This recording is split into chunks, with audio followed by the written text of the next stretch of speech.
within the fifth dimension, we are now free of that limitation because we can freely move through that dimension of space as well. And so that's where you can better understand the true nature of reality, which is interconnectedness. But you can connect with your spirit and go within and rediscover exactly where you are at within the blueprint of your own life, within your soul's blueprint. And one way you can do that is through your breath, because the word spirit, our spirit is our vehicle within the fifth dimension. And so the word spirit comes from the Greek word spiritus, which comes from the Latin word spirare, which means breath. And so your breath is one of the number one tools that you have to connect with your spirit, to go within the superconscious mind and access this blueprint. I always implore people to be a scientist, be a metaphysician, and don't rely on belief. Create your own experiences and generate your own knowledge. We can sit up here and talk about it all day long, but what does that really do for us? It just makes us sound good. But when we truly apply it to our life, that's when we initiate change, initiate growth, initiate transformation. Because concentration is your ability to control your attention, and your attention is your greatest commodity. And you felt great during meditation, but if you can't carry that feeling to work where you actually need it, then what's it really doing for you? So you need to apply it.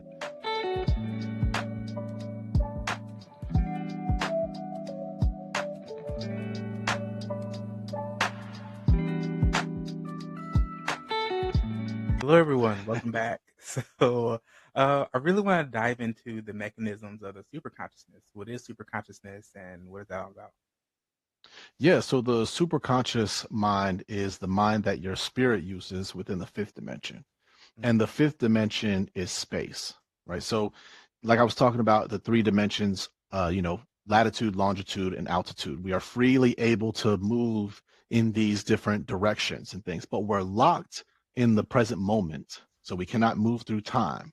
We're locked in the ever-evolving present moment. We can't go into the future or the past. But in the fourth dimension, we have the freedom to move into all of the infinite possibilities in the future and all of the infinite possibilities in the past.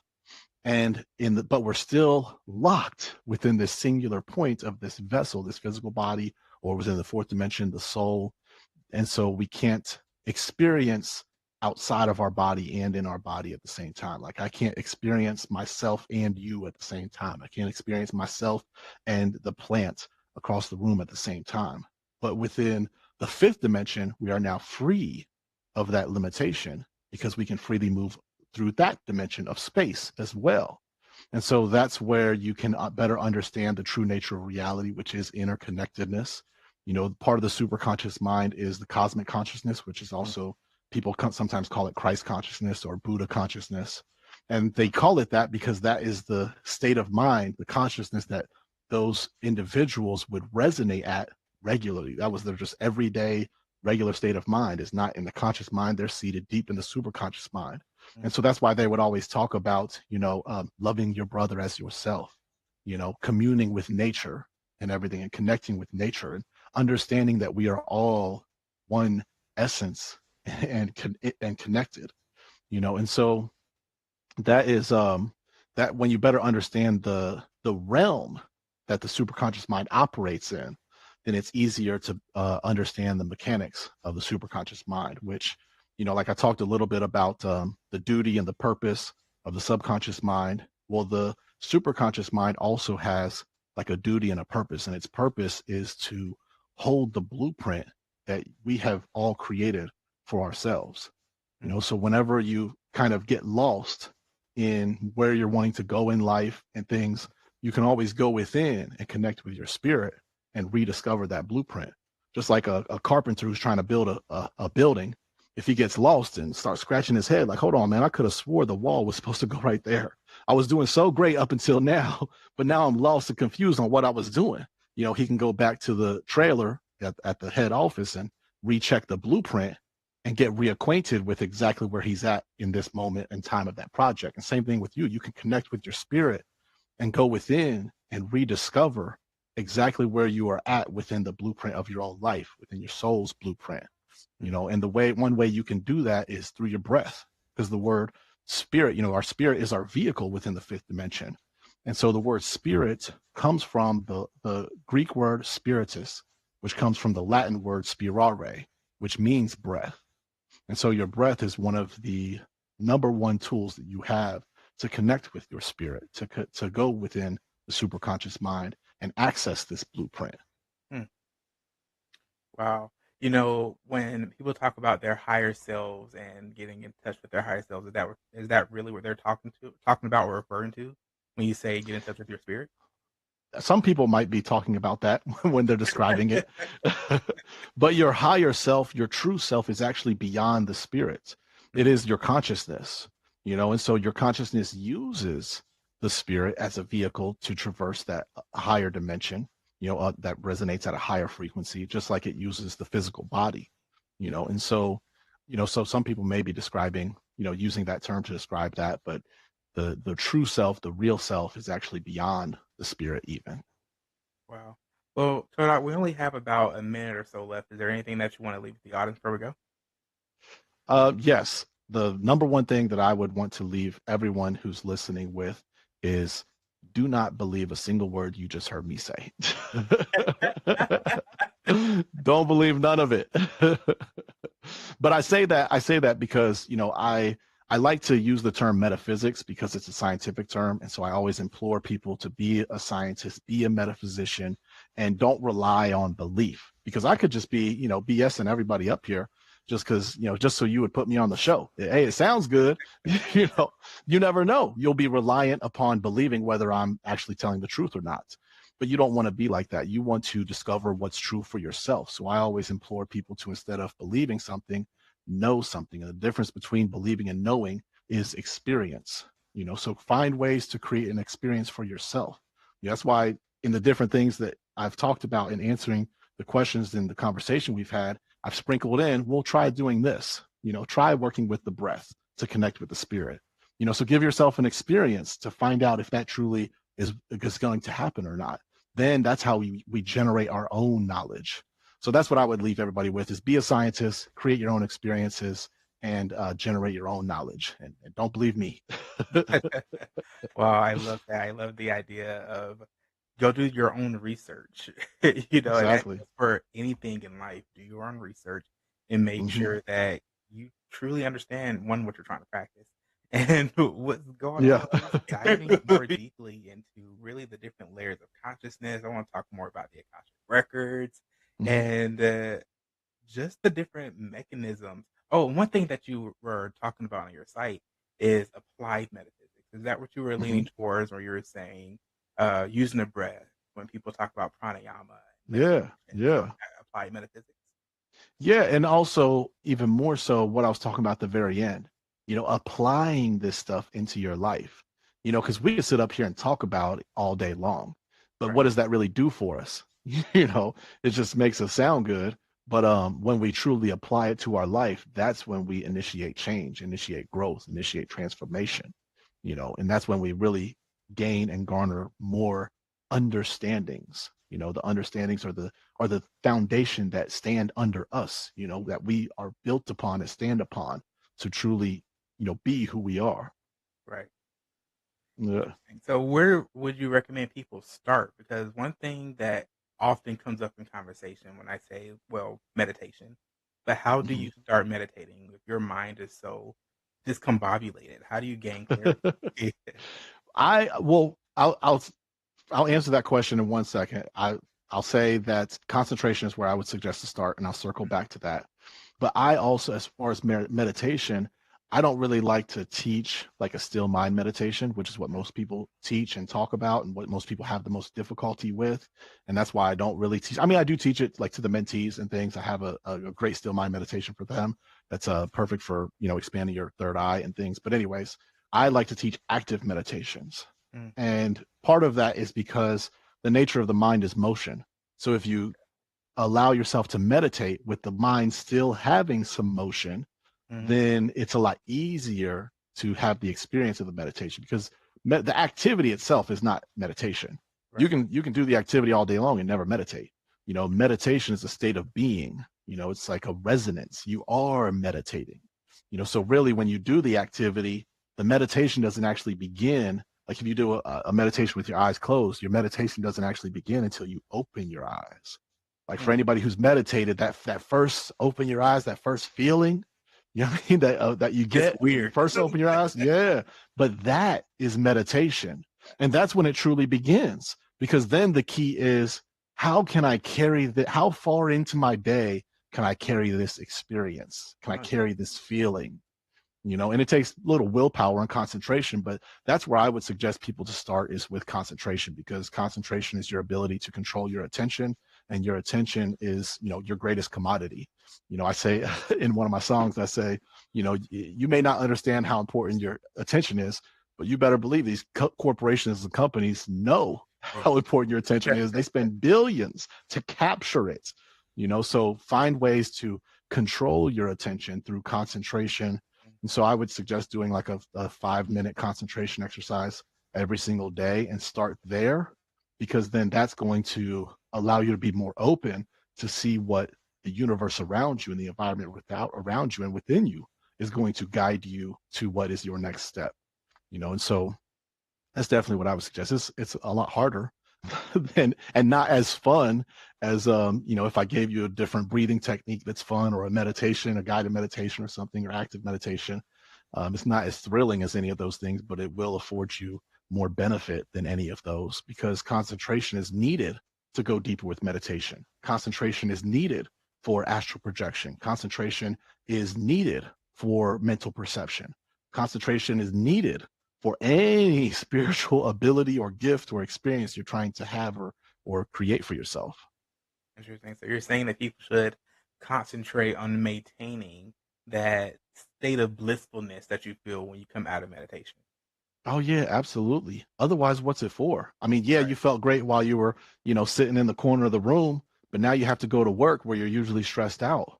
So yeah, you felt great during meditation, but if you can't carry that feeling to work where you actually need it, Right. then what's it really doing for you? So you need to apply it, because that's why I talk about being a metaphysician, because it's a scientific term, like I said. And so be a scientist. What do scientists do? They create their own research. And what do they do with the research? They go into a laboratory, a controlled environment. Mhm. I mean, even when they're doing their different researches, it's like, oh, we have to have this group and this group, and then we have to have a control group. Mhm. So you've orchestrated and controlled within this particular environment that is safe from outer influence. I'm going to find my research and studies, and discover things for myself. But then that research has no value unless there's a way to incorporate it into the outer world.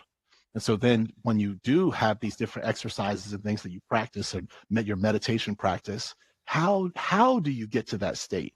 Observe and watch the mechanics of your mind unfold to Mhm. take you from here into a different state of consciousness, so that when everything's going on around you and it's more chaotic, your boss is sending you emails, your coworker trying to talk to you about lunch, Mhm. I mean, you're trying to avoid this other person who's always distracting you. You have all this stuff Right. going on. Okay, how do I then do the same thing that I did before without all this outer distraction? How do I recreate that for myself now when I truly need it the most? Right. I love your Yeah. approach of it's not a one size fits all type thing. And Yeah. Yeah. you really have to go out there and find what works for you. Because when you Exactly. start coming across these whole things about different ways of meditation, what is meditation? What is yoga? It's a multitude of information and facts and people you can talk to about it. But really Yeah. what it boils down to is what works best for you. What's the best Hmm. practice for you, and what's gonna get you to where you're trying to go? Where are you trying to go? First of Yeah. all, Yeah. what are your goals Exactly. before you get Exactly. started?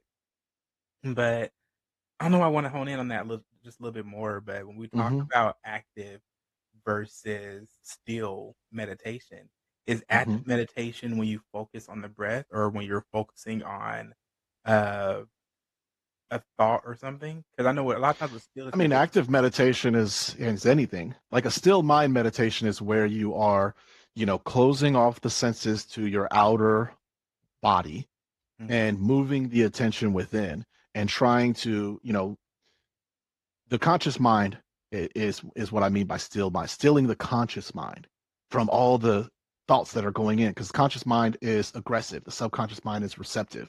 It's two halves to a whole. And so the better we can do at stilling the conscious mind, then the easier it is for the subconscious mind thoughts to flow in. Mm. You can have a whole bunch of intuitive thoughts waiting, but until you still or at least give it a moment of stillness, it's not going to get through. And so that's what I mean by still mind meditation is meditation designed to still the conscious mind so you can receive and connect with and unify the subconscious and superconscious. Mm. Now, active meditation, I mean, that could be anything, you know. LeBron James, I'm sure basketball is a meditation for him a lot of days. I'm sure other people can talk. I had one guy, it wasn't like a mentee or anything, but I had this regular broadcast that I would come on to like once a week, and he was a regular on there, and he would talk about we did an episode on meditation, and he was like, the way you describe that, I get that feeling when I'm doing my RC cars. So he gets like these $10,000 RC cars and goes and races them on these big tracks. And he's like, I'm so scatterbrained, ADHD, and all this, but when I'm driving my RC cars, I just the whole world just melts away, and it's Right. just me in the car, and I'm connected there. I said, that's meditation. That's an active meditation for you. And he's like, yeah, because after I get done doing it, whether I win or lose, I feel so much better. Mhm. All the other things that were worrying and stressing me melt away. So active meditation could be doing the laundry, could turn into a meditation for somebody all of a sudden. But different ones that I teach. One is looking at the blue sky. Mhm. Go to the park and lay down and just look at the blue sky. That's an activity for you to do that will bring you back to your center for different metaphysical principles and things that I could go on for 30 minutes about. But another one that I like to do is, well, breathing exercises are active meditations. But another one is I like to take a deep breath in and pull all of the energy within my body down to my abdomen. And then when I breathe out, move the energy up out the top of my head. That's active meditation that you can do. Another one is visual, like your gravity, the Earth's gravitational pull is pulling your energy down. That's why a lot of people are so, like sex driven and things, because their energy is continually being isolated into their loins, into their root chakra, and their energy is kind of stuck there. And so another active meditation you can do is act consciously and using your willpower and your attention. And because energy moves off of intention, so just your imagination, imagining it alone will have an effect until you can learn to perceive energy within your body.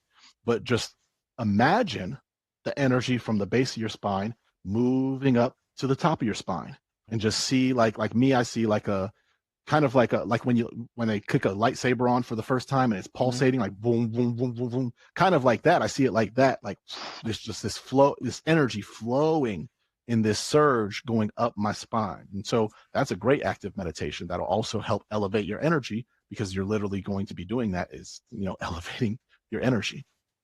Interesting. So, do you actually feel more energized after you do this? I know that the Oh practice is yeah. called, Kriya Yoga, where they Hmm. talk about it's a form of pranayama where you use your breath and some muscle tension to pull that energy up. Do you feel? I know you feel the energy, like you said, but what am I trying to get at? When you do this, do you feel that kundalini rising? Do you feel the activation in your pineal? Do you feel your crown chakra opening? What's going on there? Well, it's going to depend. It's going to be different for each person, and it's probably going to be different every time, depending on what's going on with your energy and your energy centers. Each individual was going to naturally have more energy centers that are more active than others, more energy centers that have more energy flowing through them and can flow through more easily than others. And depending on where you're at in any given part of the day, it's going to be fluctuate also for each individual. So, just once you start working with the energy in your body, it'll become easier and easier to perceive the subtle differences in energy, and it'll be easier to perceive where the more concentrated energy is, where the energy is flowing, where has it gone to.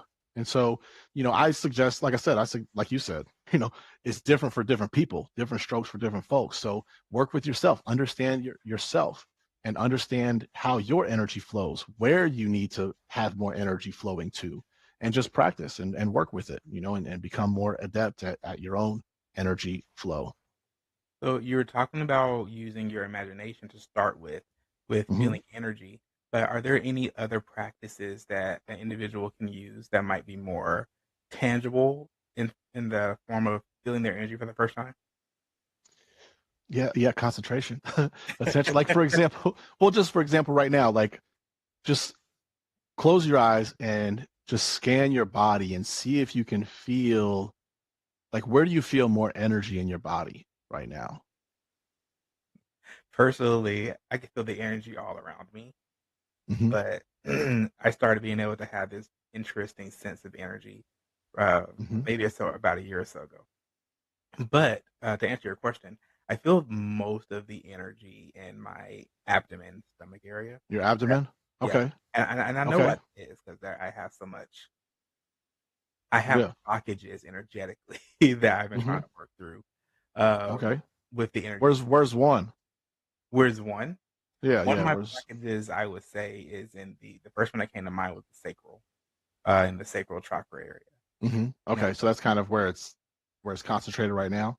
yeah, Okay, well let's do this because have you ever heard energy flows where the attention goes? yes. Yeah, exactly. What you put your attention on grows. Okay, so that's why I said concentration is exactly what we would do. So put your hands together like this. Okay, not necessarily up here. You don't have to do it up here, but Don't show it on camera. I'm showing you. Yeah, and then just put all of your attention on there's going to be a pocket right where your palms are, a pocket Right, in the center right. of your. So put all of your attention and continue to hold your attention in that pocket within the center of your hands, and continue to hold your attention there. Continue to give more attention to your hands, and not necessarily even just that pocket. If that's difficult for anyone, then just feel your hands all over your hands, your fingers, your palms, the back of your hands. Just continue to put your attention on your hands. Really feeling your hands.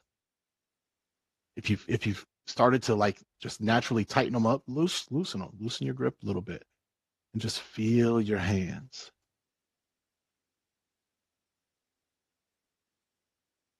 Okay, and then now stop and put your hands back on your lap.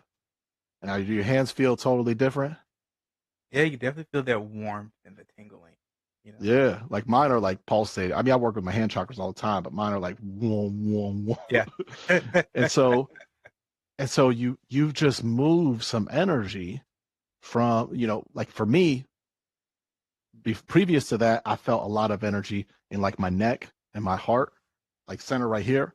And now my hands Mm, are have so much more energy in them than up here. yeah. And so I've moved the energy, and so you can just do different things with your attention and moving energy in your body, and then you can get better and better at feeling it and perceiving it. For some people, with their hands, it might have been like for me, it's always like this pulsing, like kind of like in Tom and Jerry when a hammer smashes their hand, it's just like whoa, whoa, like that's Right. how it feels for me. But for some people, it might be like it feels really hot or it feels really cold or it's like lots of little tingling going on. The sensation is going to be different for everybody, but that's going to be a way in which you can kind of work with that yourself to perceive these different things and start working with the energy. And that's one definite mechanism which I've suggested before of controlling your attention. For sure. I will say that I could feel the energy move from my stomach area to my hands. And I was just like, oh, wow, Hmm. maybe I should do that more frequently. Because usually when I do my meditations, I focus on just opening and balancing my energy and balancing my Hmm. chakras. And I know that the reason why a lot of my lower chakras have been, we'll say, depleted, it just has to do with a lot of things that happened earlier on in my life. Hmm. And as I Yeah, started yeah. progressing in my spiritual journey, that's when I was just like, okay, I really need to start working on these things. Hmm. But I also have had throat chakra issues for years. Hmm. And it's funny to me, I talk about it sometimes on the show. It's funny because I never thought that I'd be able to get up and do something like this and just have Yeah. conversations with people. And that was honestly my favorite thing in the day to day. Nice, nice, beautiful. You mentioned how you do a lot of work with your hand chakras and the areas in your hand. Are you Hmm. referring to things such as Reiki and healing?